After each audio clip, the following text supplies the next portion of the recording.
Friends, చాలామందికి అనేది ఈ మెసేజ్ అనేది రావడం జరుగుతుందన్నమాట. ఇందిరమ్మ ఇల్లుకి సంబంధించింది ఈ ఇన్విటేషన్ మెసేజ్ ఏందని చాలామంది నాకు మెసేజ్ చేస్తారని అడుగుతున్నారు. అందుకోసమని షార్ట్లో ఈ వీడియో అనేది మీకు చేయడం జరుగుతుందన్నమాట. సో ఇది వచ్చేసి మనకు వాట్సాప్లలో ఈ మెసేజ్ అనేది మీకు రావడం జరుగుతాయి. ఇది ఒక ఇన్విటేషన్ మెసేజ్ అనమాట. మనకు రీసెంట్గా కూకట్పల్లిలో మనకు ముఖ్యమంత్రి సీఎం రేవంత్ రెడ్డి గారు అనేది కేపీహెచ్బి 9th ఫేజ్లో ఇందిరమ్మ టవర్స్ నిర్మాణానికి శంకుస్థాపన అనేది చేశారనమాట. సో దీనికి సంబంధించింది. అండ్ ఎందుకు చేశారంటే మనకు 5.87 ఎకరాలలో 2 ఫేజ్లో రూపాయలు 43 కోట్ల అంచనా వ్యయంతో ఫేజ్ 1లో 480, ఫేజ్ 2లో 680 ఇళ్ళు నిర్మాణం చేశారనమాట, చేపట్టున్నారు.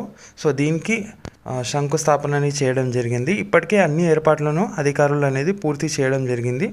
సీఎం పర్యటన నేపథ్యంలో 300 మంది పోలీసులతో భద్రత అనేది ఏర్పాట్లతో ఇది అంతా మనకు జరిగింది. అంటే ఓవరాల్గా ఇది మీకు వెల్కమ్ మెసేజ్ వస్తే సో దీనికి మీరు అటెండ్ కండి. అండ్ ఎందుకంటే ఓవరాల్గా మనకు కొత్త ఇందిరమ్మ ఇల్లు అనేది నిర్మాణం అనేది ప్రభుత్వం అనేది చేపడుతుంది. ఓకేనా? సో ఇదనమాట. అండ్ ఇవాళ నైట్ లైవ్ అనేది వస్తాను. అండ్ ఇంకోటి ఇంపార్టెంట్ వీడియోస్ అనేది ఎడిట్ చేస్తున్నాను. అందుకోసమే నేను ఫేస్ క్యామ్ వీడియో అనేది చేయలేకపోయాను. ఓకేనా? సో అర్థమైందా? ఏమైనా డౌట్స్ ఉంటే కింద కామెంట్ చేయండి. కలుస్తాను నెక్స్ట్ వీడియోలో. ఛానల్కి సబ్స్క్రైబ్ చేసుకోండి. జై హింద్.